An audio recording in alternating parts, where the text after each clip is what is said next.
دوزخ اور جہنم میں کیا فرق ہے؟ دوزخ کے 7 درجے ہیں۔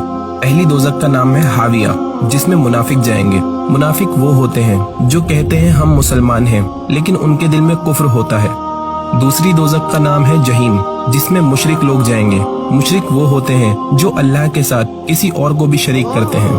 تیسری دوزخ کا نام ہے سقر، جس میں وہ لوگ جائیں گے جو تاروں کی اور آگ کی پوجا کرتے ہیں۔ چوتھی دوزخ کا نام ہے لظہ، جس میں شیطان اور اس کے تابعدار جائیں گے۔ پانچویں دوزخ کا نام ہے حطمہ، جس میں یہودی جائیں گے۔ چھٹی دوزخ کا نام ہے سعیر، جس میں عیسائی جائیں گے جو عیسیٰ علیہ السلام کو اللہ کا بیٹا بتاتے ہیں۔ اور ساتویں دوزخ کا نام ہے جہنم، جس میں رسول اللہ صلی اللہ علیہ وسلم کے گنہگار امتی جائیں گے۔ صرف جہنم ہی ایک ایسی دوزخ ہے جس میں سے کوئی انسان جا کر واپس آ سکتا ہے۔ اللہ کے رسول کی دعا پر اللہ پاک جہنم میں سے ایسے لوگوں کو نکالیں گے جن کے دل میں رائی کے دانے کے برابر بھی ایمان ہوگا۔